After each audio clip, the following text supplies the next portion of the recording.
Y nos vamos a meter un poco con el hospital regional. Porque a raíz del año que vivimos en pandemia tenemos la imagen de los trabajadores de salud en la línea de fuego, con salarios atrasados, llegando a duras penas a fin de mes. Recordemos que es un año de paritarias congeladas. Pero mientras esto pasa en la línea de batalla, hay otro telón de fondo. Y tiene que ver con irregularidades administrativas severas en el hospital regional. Lo que vamos a ver a continuación tiene que ver con Miriam Monasterolo, a quien tenemos en pantalla, que hoy dirige el área programática sur, o sea, supervisa, gerencia, está por encima del hospital regional, pero viene de dirigir el hospital regional y vamos a ver cómo lo dejó cuando deja la gestión en marzo del año pasado.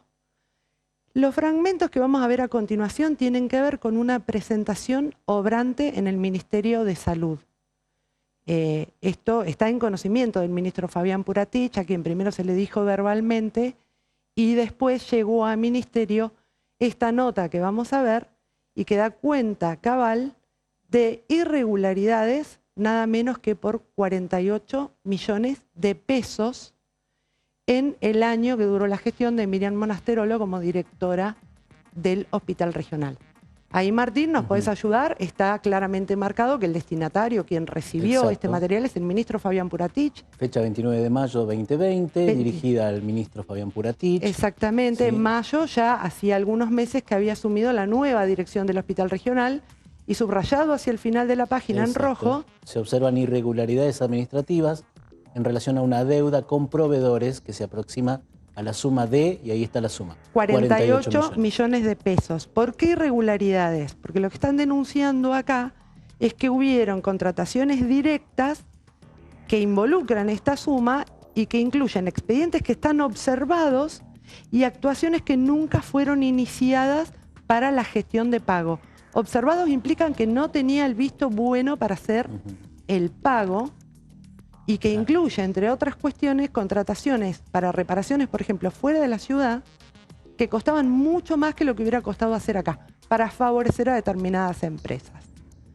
Bueno, lo que tenemos en segundo lugar es lo que da cuenta de que hay intimaciones de proveedores para percibir los montos por los trabajos efectuados, dando cuenta de cuál es la situación en la que se encuentra el hospital regional, donde no hay claridad de qué es lo que está sucediendo. Recordamos, se asume una gestión en el marco de una pandemia con una nebulosa de nada menos que 48 millones de pesos.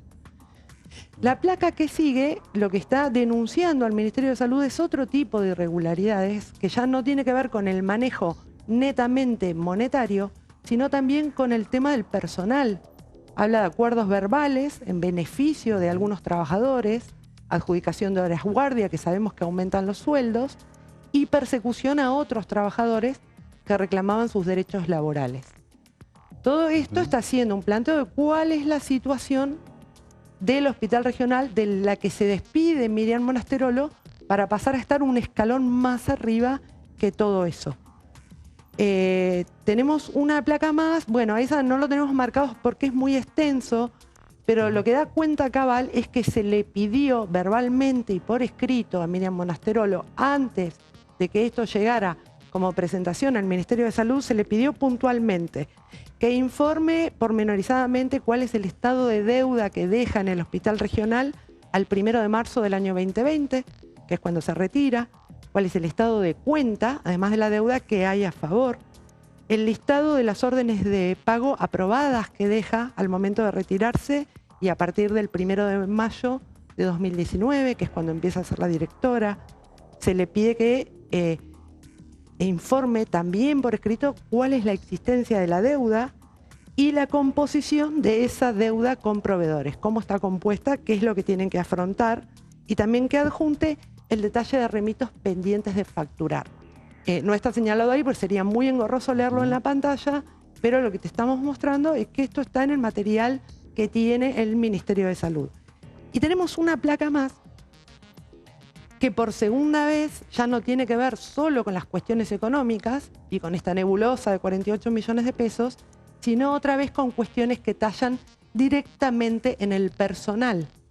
se habla directamente de abuso de poder, de trabajar en contra de la dirección del hospital regional y de llevarse personal del hospital al área programática sin cumplir los pasos administrativos. Recordamos que esto, como estamos hablando de administración pública, tiene requisitos que cumplir para todo, para lo económico, para las cuestiones de personal, requisitos de ley. Todo esto está normado por leyes, por cuestiones internas, por normativa de trabajo.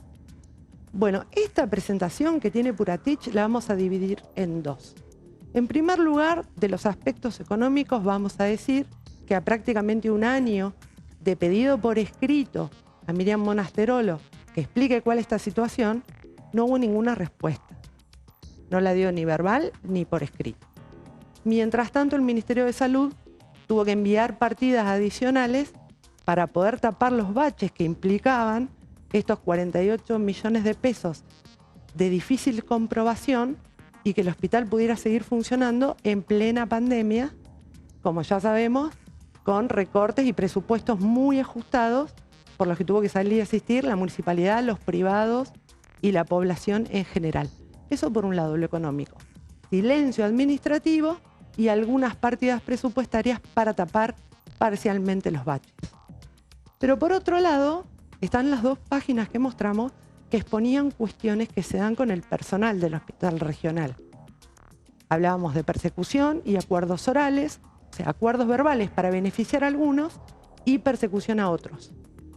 Y abuso de poder o de autoridad para con algunos trabajadores, en detrimento del hospital. Para muestra basta un botón, dicen, y tenemos un botón de muestra. Vamos a mostrar el caso puntual de un médico pediatra, lo tenemos en pantalla, se llama Carlos Matías Arredondo. Es médico pediatra del Hospital Regional, se desempeñaba en la unidad de terapia intensiva pediátrica. Presentó un certificado médico para abstenerse de la atención de pacientes. Vamos a reservar los detalles que tienen que ver con las cuestiones personales del médico, de este médico, Carlos Matías Arredondo, y sí vamos a compartir lo que tiene que ver con fallas en su función como empleado público, en sus deberes y sus obligaciones a cargo, y que muestran que para poder hacerlo necesariamente tenía protección de determinados sectores. ¿Qué pasa con Arredondo? Presenta este justificativo médico, vamos a ponerlo entre comillas, para que se lo cambie de sección y se lo saca de la unidad de terapia intensiva pediátrica para enviarlo al área de auditoría del hospital regional. O sea, se lo saca del consultorio para llevarlo a la oficina. Era trabajo de oficinista. Esto se hace, según constan los expedientes del Ministerio de Salud, mediante una junta, una reunión de jefes de área y la directora, Miriam Monasterolo.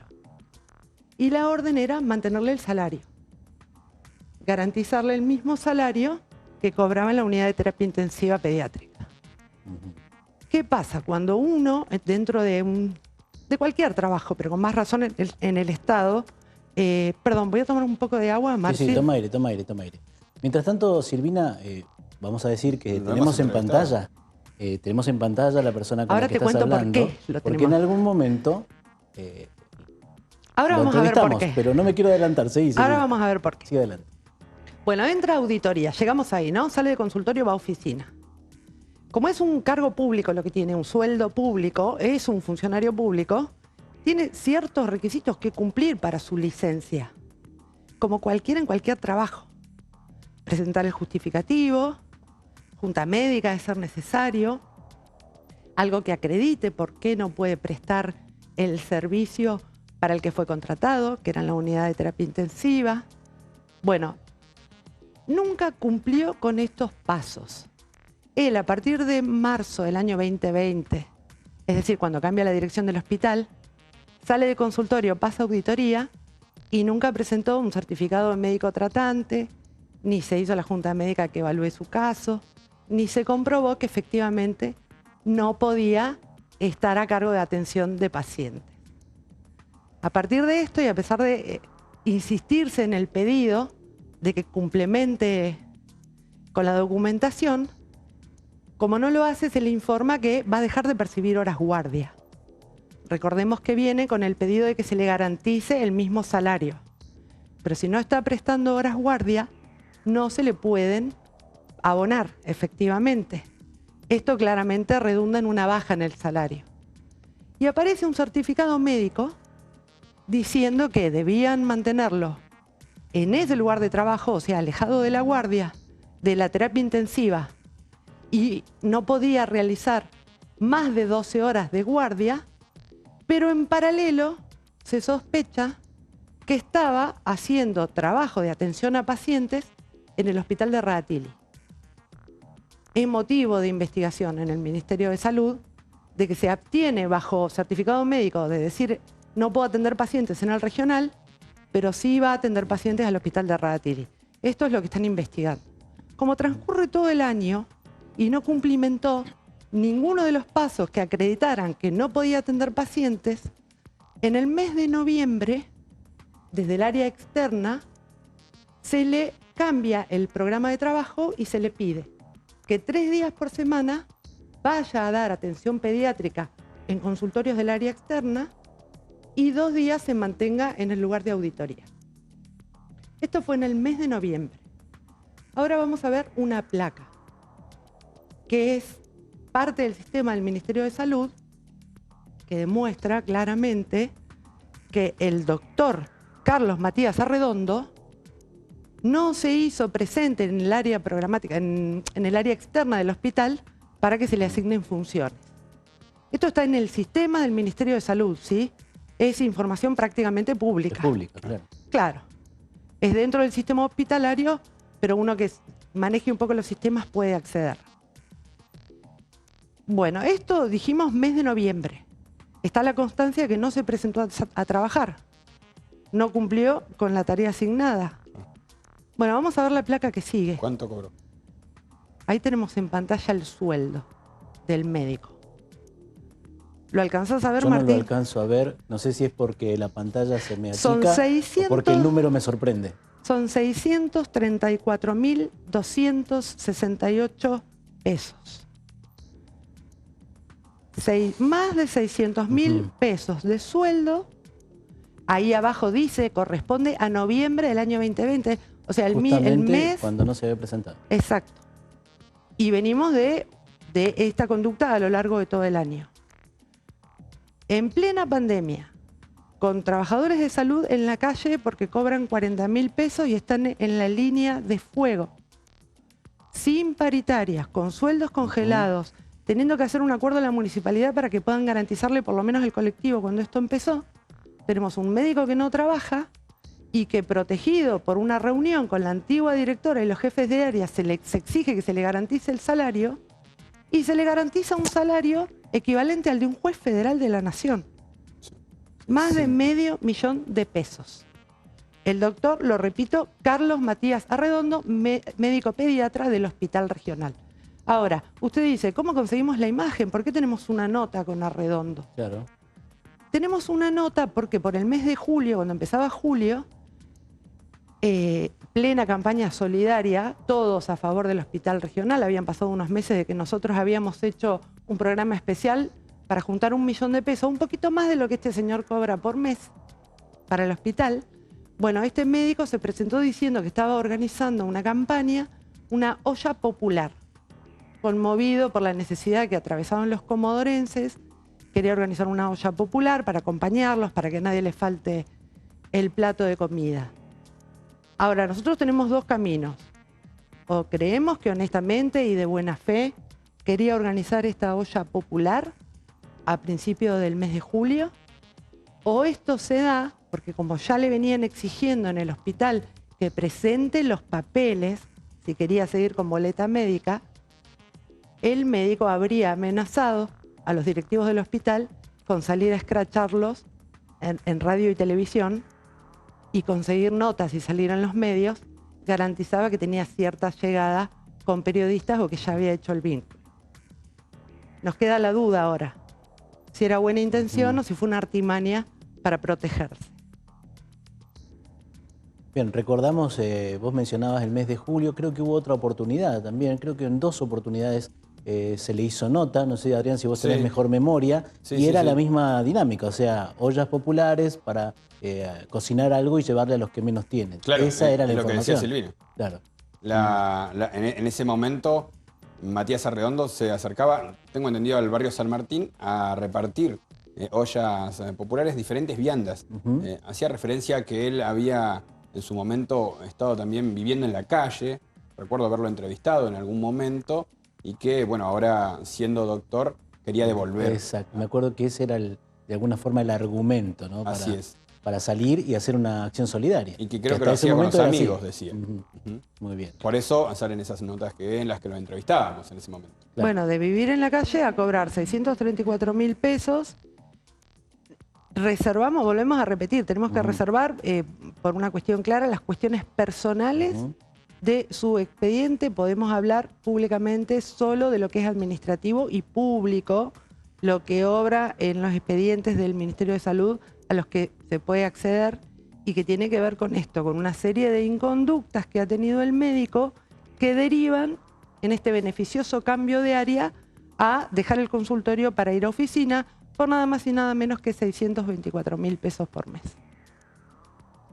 Muy bien, ahí tenías entonces en pantalla un desarrollo amplio de lo que ha sido este tema, distintas irregularidades administrativas en el hospital regional. Todo el 2020 hemos hablado de salud, hemos hablado del hospital, hemos hecho campaña aquí en el canal, hicimos 2 veces campaña, en otros lugares también han hecho distintos tipos de acciones solidarias para apoyar al hospital, para acompañarlo, entendiendo que es un tiempo de necesidad.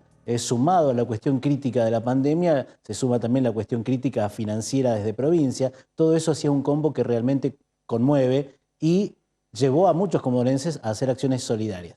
En este marco y en este contexto, por supuesto que este tipo de informaciones generan mucha angustia, indignación. No, pero además, Martín, pongámonos de acuerdo, ¿es una provincia en crisis o no? Una provincia fundida como la nuestra, ¿se puede dar el lujo de pagar esos sueldos? Si fuera en el ámbito privado, uno no puede cuestionarlo. Pero vos tenés a un médico en esta situación, con semejante legajo, cobrando lo que cobran 12 enfermeras. 12. 12 enfermeras. 12. 12 enfermeras que se bancaron toda la pandemia ahí, en la puerta del hospital, atendiendo a la gente, con los guantes y las cofias que llegaban porque donaba la gente. Entonces, un ministerio que no tiene para afrontar infraestructura, no tiene para garantizar los insumos básicos, sí tiene para pagar un sueldo de 624.000 pesos a un médico que no atiende pacientes. Información que ya tiene el Ministerio de Salud, Silvina, sí. Es decir, que pueden accionar o deberían tomar alguna decisión que se debería haber tomado ya en noviembre. Lo que pasa que, claro, no, en mayo deberían, porque a este médico se lo cambia de área en marzo del año 2019. Claro. Desde que es el cambio de dirección. Por eso era importante retrotraernos a lo que decía la nota anterior. Estos acuerdos verbales con determinados trabajadores en detrimento del hospital, en definitiva, y persecución a otros. Se lo cambia, se le mantiene el sueldo, es decir, que este recibo de sueldo no fue el único del año, así de esa envergadura, o del tiempo que prestó servicios en el hospital, y se lo sigue protegiendo porque se lo deja permanecer en ese área sin atención de pacientes a lo largo de todo el año 2020. Y cuando se le asignan funciones en consultorio, en área externa, no se hace presente. Y no hay ninguna medida que se tome sobre el trabajador. Aunque está sentado en el ministerio, que no se presenta a trabajar, lo viste recién en pantalla. Está notificado el ministerio que no se presenta a trabajar y sin embargo le siguen pagando un sueldo de ese volumen. Sin contar todo lo que tiene que ver con estas cuestiones personales del médico que llevaron a que se los favorezca con este cambio, de las que nos vamos a reservar porque pertenecen al fuero personal del doctor.